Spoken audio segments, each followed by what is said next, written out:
Here's a thought to chew on while the sun goes down. The most Italian thing you can imagine, a plate of spaghetti and red tomato sauce, could not have existed before Europeans crossed an ocean and took something that wasn't theirs. The tomato isn't Italian. It's not even European. It's American, South American, and it didn't arrive in Italy until Spanish ships brought it back in the 1500s, one of the first crops extracted from a so-called New World. For 200 years, Italians wouldn't even eat it.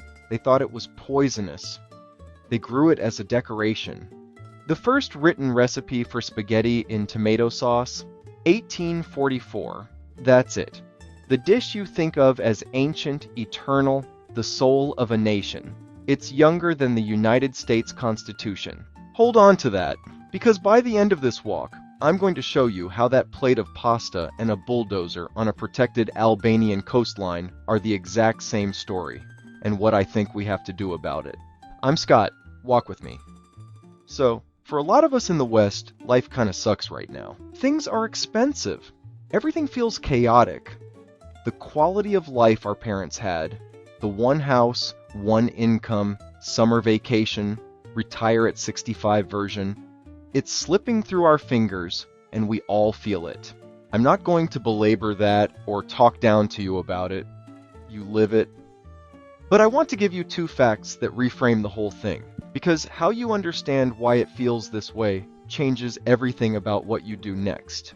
Point 1. Life was only relatively good for ordinary people in the West for about the last 75 years. Basically, since the end of the Second World War, that's it. That post-war window, the suburbs, the middle class, the idea that a regular person could expect a decent, secure, dignified life. That's not the natural order of things. It's not how it's always been. It's a brief, beautiful, historically weird exception. And most of what we assume about how the world has always worked is wrong if we think otherwise. Here's how I know. Remember the tomato? Here's its cousin fact. The automobile, the car, the thing that defines modern life, was patented in 1886. And spaghetti and tomato sauce, that timeless Italian classic, was written down in 1844, within about 40 years of each other. The car and the modern plate of pasta are essentially the same age. Almost everything you think of as old, settled, traditional, the nation-state, the weekend, the middle class, the supermarket, romantic marriage, the very idea of Italian food, most of it is shockingly recent. Modern inventions, all of them. We just inherited them already assembled and assumed they were eternal. Point 2, and this one matters more. For the vast majority of human beings who have ever lived, and for most of the world right now, life has always been hard. They know it. They've never had the illusion. The 75 good years we got in the West, most of the planet never got them at all. And here's the part that should sit uncomfortably with us. A great deal of our comfort was built directly on their hardship. Those traditions and lifestyles and middle classes we think of as ours. Much of the rest of the world experienced them not as gifts, but as impositions, as things done to them. Western inventions, exported at gunpoint, or at least at the point of a contract. So, when we in the West feel the floor starting to give way beneath us, when we feel, for the first time in generations, genuinely precarious, most of the world's response is not sympathy, it's recognition. Oh, now you feel it too. Welcome. That recognition, that's where the way out begins, but I'm getting ahead of myself. Earlier today I posted a video, I'll put it right up there, and I'd watch it first. It's the primer for all of this. I stood on Flag Square here in Vlorë and filmed a protest. Albanians, ordinary people, parents, kids holding hand-painted flamingos, standing against a €4 billion luxury resort backed by Jared Kushner and the Trump family. A development that would bulldoze a protected wildlife coastline and an island sanctuary, pushed through with no public comment, no environmental review. The protected area laws quietly rewritten to allow it. Private security attacked the protesters. People were dragged, pepper sprayed, arrested. I told you that story was about money and power and the environment. It is, but tonight, walking back along this beach as the sun drops behind Sazan Island, that island right there, the one they want to turn into 10,000 hotel rooms, I want to give that story its real name, because it has one, and once you know it, you'll see it everywhere. The word is Coca Colonialism. It started as a joke, almost. A clever little term coined to describe how, after the Second World War, American consumer culture flooded the globe. Coca-Cola, Hollywood, blue jeans, fast food, until a kid in Bangkok or Lagos or Buenos Aires grew up drinking the same soda and dreaming the same dreams as a kid in Ohio. Cultural imperialism in a red can.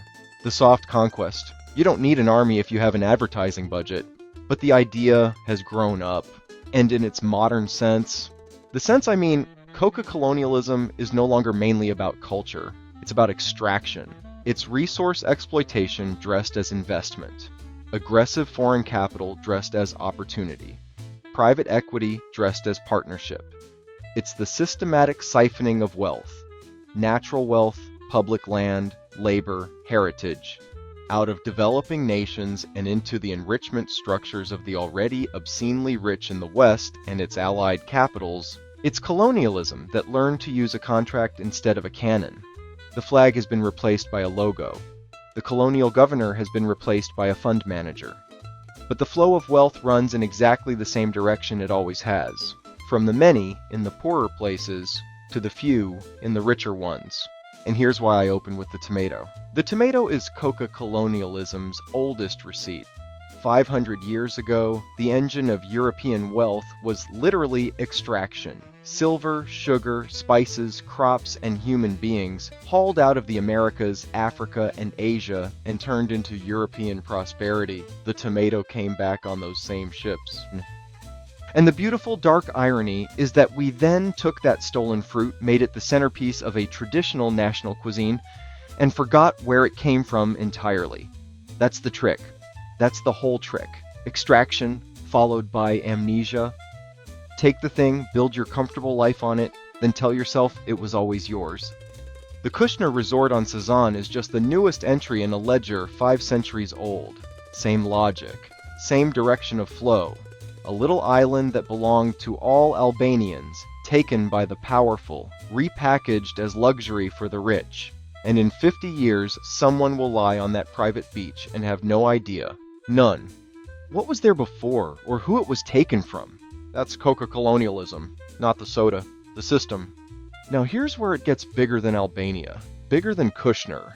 On this channel, I keep coming back to a word, the polycrisis. The idea that the disasters of our age, climate collapse, democratic backsliding, mass extinction, inequality, the cost of living crush, the slow capture of governments by the ultra-wealthy, are not separate problems. They're one problem wearing a lot of different masks. They feed each other.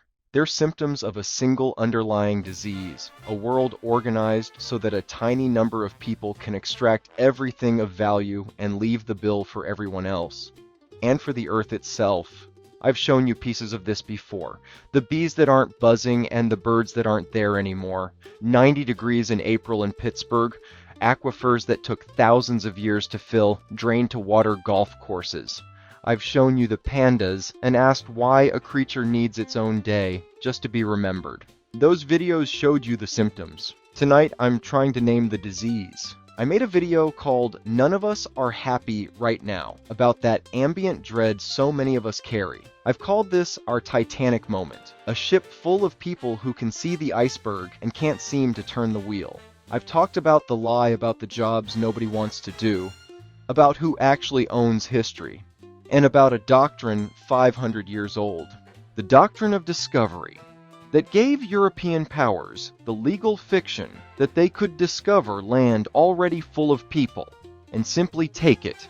Pull the thread on the Bulldozer at Sazan, and at the other end you'll find that same 500-year-old document. It never really went away. It just changed its clothes. This is what I mean when I say this is a humanities channel. Not to show off, but because you cannot understand any one of these things in isolation. The tomato explains the resort. The Doctrine of Discovery explains the private equity fund. The 19th century invention of the middle class explains why we feel its 21st century disappearance so acutely. It's all one weave. History doesn't repeat. I've said that before too. But it rhymes, and it accumulates, and it is absolutely not dead.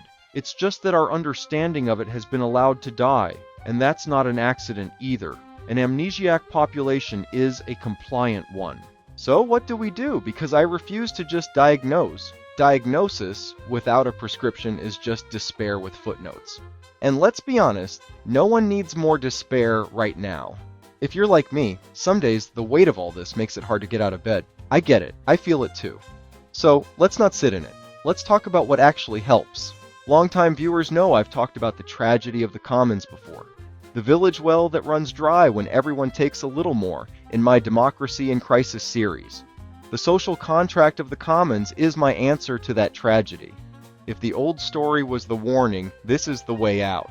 Here's the idea. The social contract of the commons. The old social contract, the one the philosophers wrote about, was a deal within a nation. Citizens give up a little freedom to the state, and in return the state protects their rights and their property. Fine. But it has two fatal limits for our moment. It stops at the border, and it mostly protects private property. Your stuff, my stuff, while saying almost nothing about the things that belong to all of us. The commons, the air, the oceans, the wild coast, the climate, the flamingos on the Narta lagoon, the accumulated knowledge and culture of our whole species, the things no one made, and therefore no one should be able to take. The social contract of the commons is the upgrade. It says, there is a category of things that belong to all of humanity, across every border, across every generation, including the ones not yet born, and no one gets to extract and enclose and privatize them for their own enrichment. Not a king, not a corporation, not the richest family on earth with a friend in the White House, but, and this is the whole point. A contract is only as real as the people willing to enforce it. Rights are only as real as we make them. I made an entire video about exactly that. Rights may be endowed by heaven, but they survive only in the hands of the living. A right no one will stand up for is just a sentence on a page, which means the social contract of the commons cannot be handed down. It has to be built by us together. And us cannot mean only Americans, or only the West. That's the trap we keep falling into. It has to mean across nations, across cultures, across classes. The Albanian grandmother who learned to swim in that lagoon, the laid-off auto worker in Ohio, the kid in Lagos drinking the same Coke. They are on the same side of this, whether they know it yet or not. Until we understand that, until we start actually working for the common good, across all the lines that were drawn specifically to keep us apart. Voting like it matters, organizing, refusing the amnesia, standing with people who don't look or pray or vote like we do, none of it comes to anything. The flamingos lose. The coast is sold. The ledger keeps running in the same direction it has for 500 years.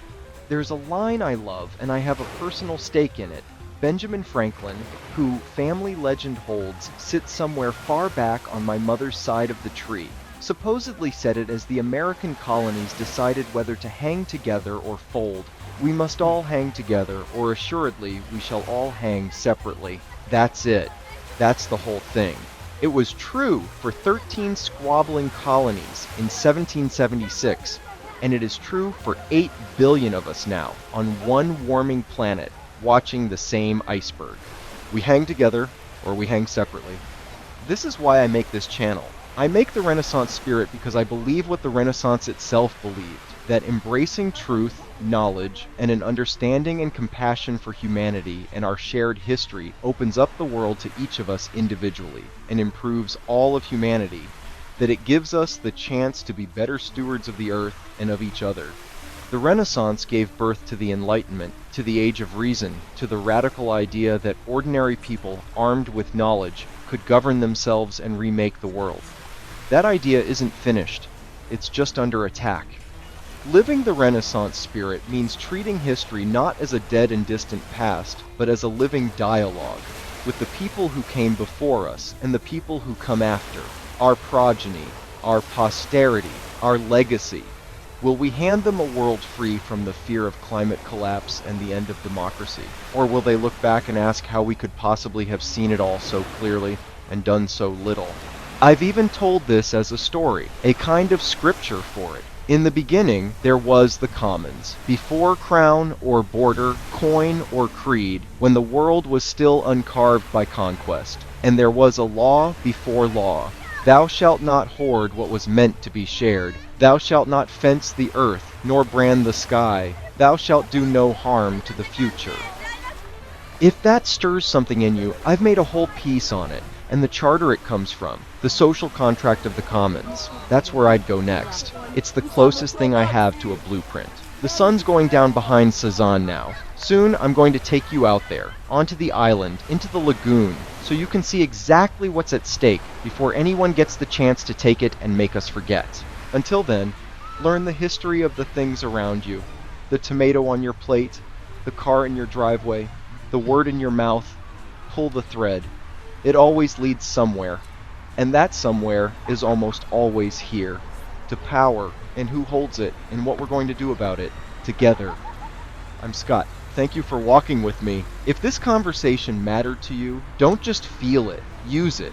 Vote. Ask questions. Hold institutions accountable. And start small. Start tomorrow. The next time you buy a Coke in Europe, notice that the cap stays attached to the bottle so it can't end up in the throat of a sea turtle. In America it doesn't, because there's no law that says it has to. Same company, same ocean, different rules. That little strip of plastic is the whole argument. The commons only stays protected when we decide together to protect it. That's what regulation is at its best. The commons defending itself. And full disclosure, because this channel runs on honesty, I own stock in Coca Cola. I'm a white Western man who got to step away from work at 55, though if you're wondering how, the answer is less glamorous than it sounds. I'm living off my savings until I can actually retire watching the number go down. The point is, I'm not standing outside any of this. None of us are. We all touch the system, even the parts we criticize. We all benefit from things we wish were different. The goal isn't purity, the goal is honesty, knowing where you stand, being willing to admit your contradictions, and showing up anyway. More to come, stay tuned. Body's Nerfect. Live the Renaissance spirit.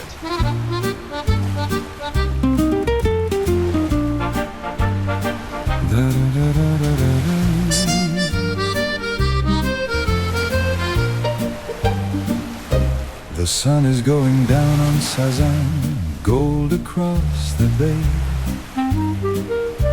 I poured a little wine and watched the light just slip away. And somehow in the quiet, my mind began to roam to a kitchen far in Bologna, 1,000 miles from home. What a strange and lovely evening on the Adriatic shore, to be thinking of a noodle and the meat sauce of your do-you-do, do-you-do. Now everyone believes that the spaghetti bolognese is the oldest thing in Italy. Oh honey, no, Not these. the truth is rather funny, and it isn't what you think. So pour another glass, my love, And let the daylight sink. It came from old Imola, near Bologna la città. First written down by Artusi in 1891. alla, No tomato in the recipe, just veal and cream and care. and never once on spaghetti. That's a tale from over there. Do-you-do, do-you-do.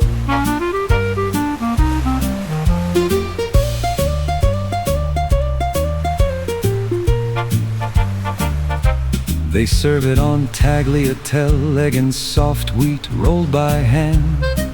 And in the Chamber of Commerce, There's a thing I think is grand. tell me, Carol, what's inside? A single golden noodle under glass, certified. 6 millimeters wide. A strip of solid gold to say how wide the pasta ought to be.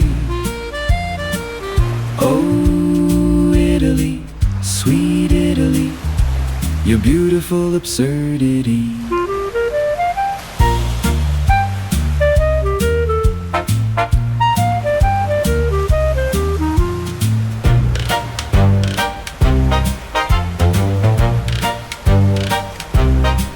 The tomato wasn't even theirs, it crossed the ocean blue. Torn from someone else's soil, the way these stories do. And they made it so their own. They forgot from where it came. Isn't that the way of things? We take and lose the name. Do you do? But what's a ragu got to do with this sea and this light? Absolutely nothing, love. And that's the point tonight. Nothing here is from here, and nothing's quite so plain. Every dish, every word, every border came from somewhere on a boat or a train.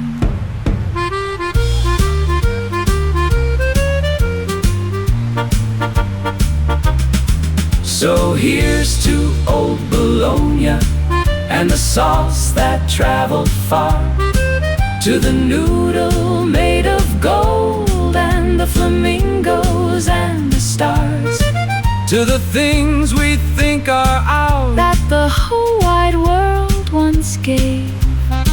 Let's hold them all a little loose and honor what we saved. Do you do?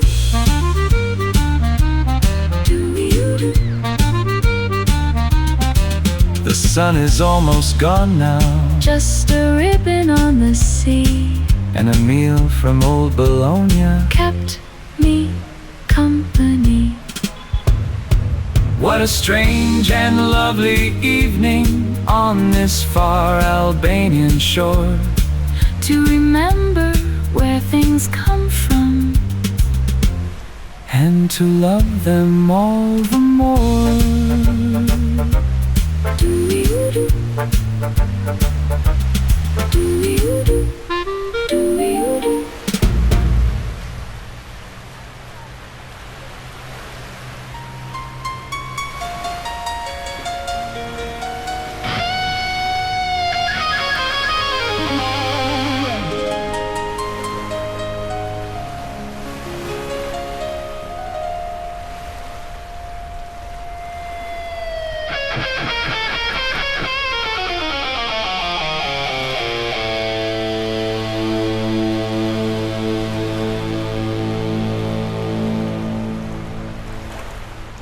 Once I was hungry, and the world was a closing door. Then he came with a red, red gift, and I never felt poor anymore.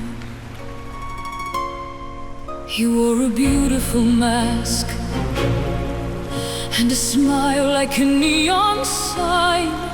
He said, everything you touch is mine to give, and everything you are is mine. Turn away,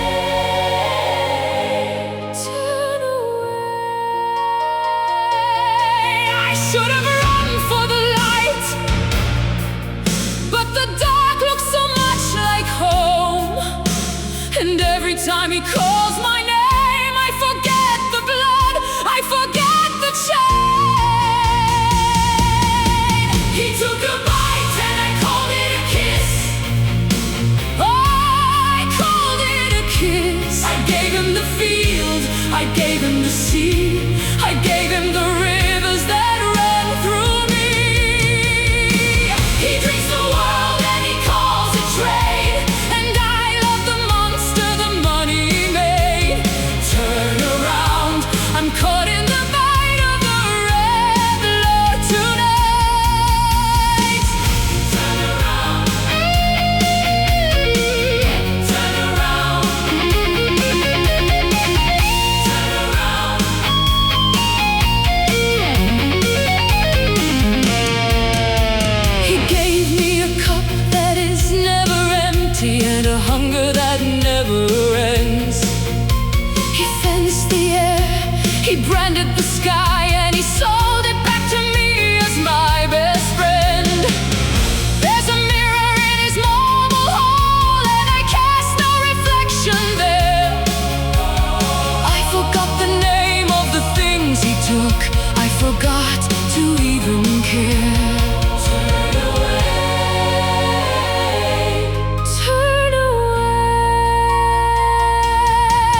sunset now? Why does the daylight feel like a wound? What did I sign? What did I sell? And why does this castle look just like home?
The sea is breathing still.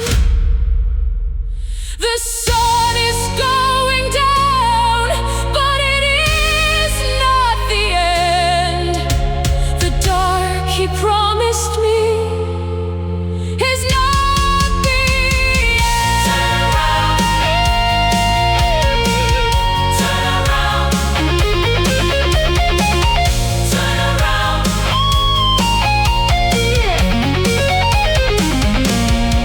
So I spit out the bite and I call it a war.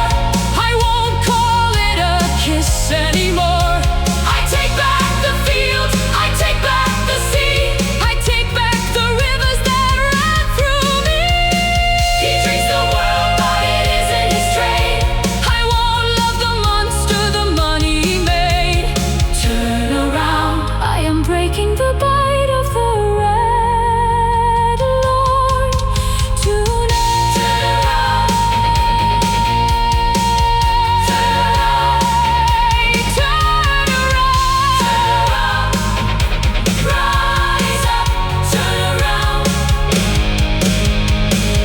Let the sunset come, I am not afraid. I'd rather face the dark than wear his shade. And every soul he'd ever drained is rising with me unchained.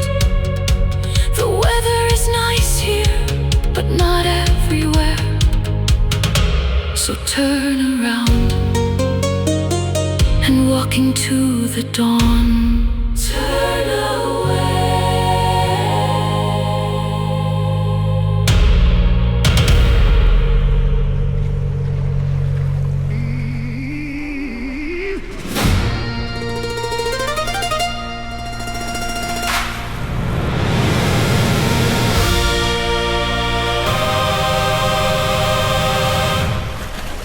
They came with their papers and a pen made of gold. They came for the coastline, the young and the old. They said it's just business. They said it's just trade. But you can't sell the cradle where a people were made. You can't sell it away.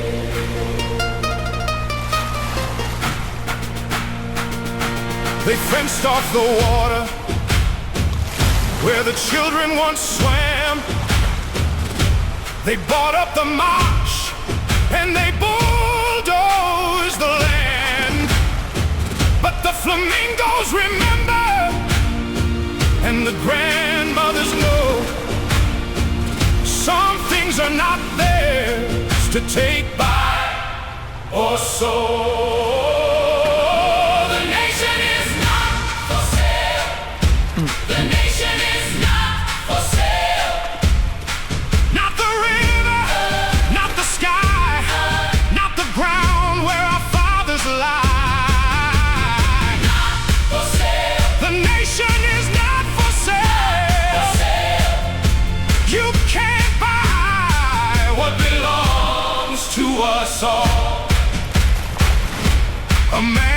a fortune and a friend in the crown. Thought a country was something that money buys down. But a coast is a birthright, not a line in a deal. And a people who remember are a people who won't kneel.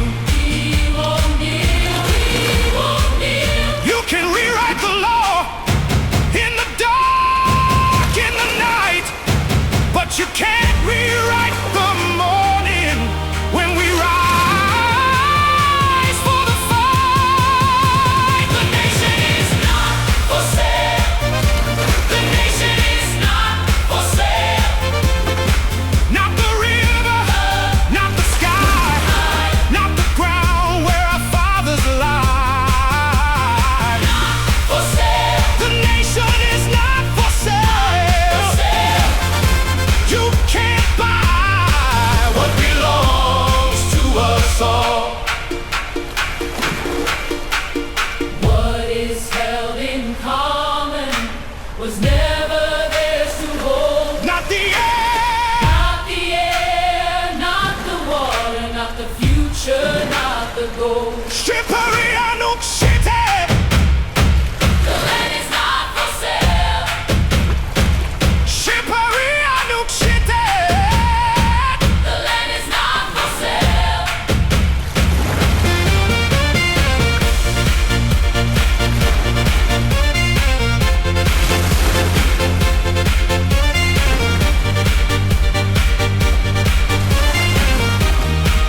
The nation is not for sale. The nation is not for sale. Not the river, not the sky, not the ground where our fathers lie. For sale. We are the keepers of it all, For sale. and together we will never fall. For sale.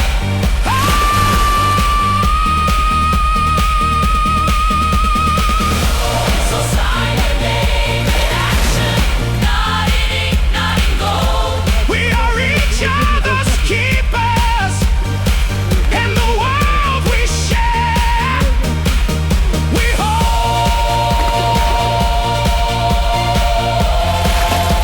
The nation is not for sale. Not for sale. Not for sale.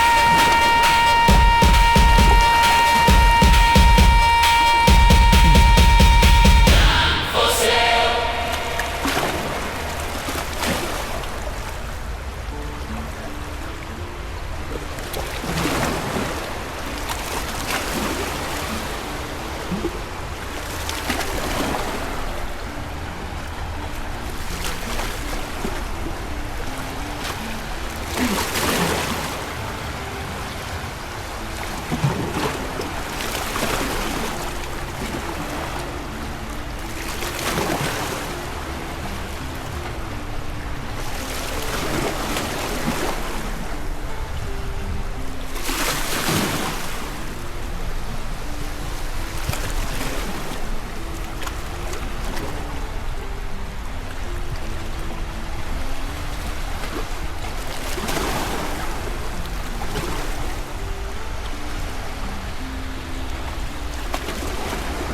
Hey guys, it's Pet Waking here, Mixed Pet Life and Sun Spirit channel. Here I am at the sunset on a beautiful June 4th, 2026, overlooking Sazan. Filming. Sunset is going to be in a couple more minutes. You can see it slowly going over the horizon. I just wanted to go and videotape this moment. This is my first sunset here in beautiful Vlorë. I try to go and get a sunset of every place I've been to, so I wanted to make sure I got this one as well. For the full length video and my information on Sazan Island and the protests going on currently, watch that video next. Take care guys and have a blessed night.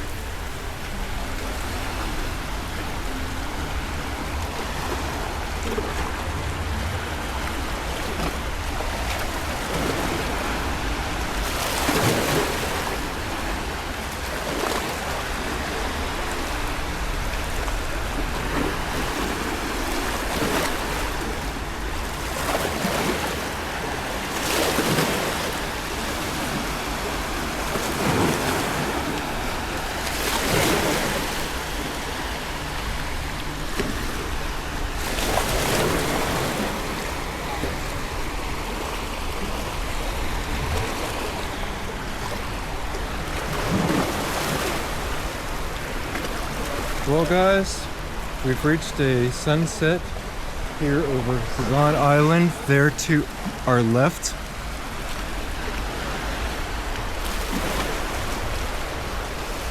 How many more beautiful sunsets does the island and its nature have left? Only time will tell.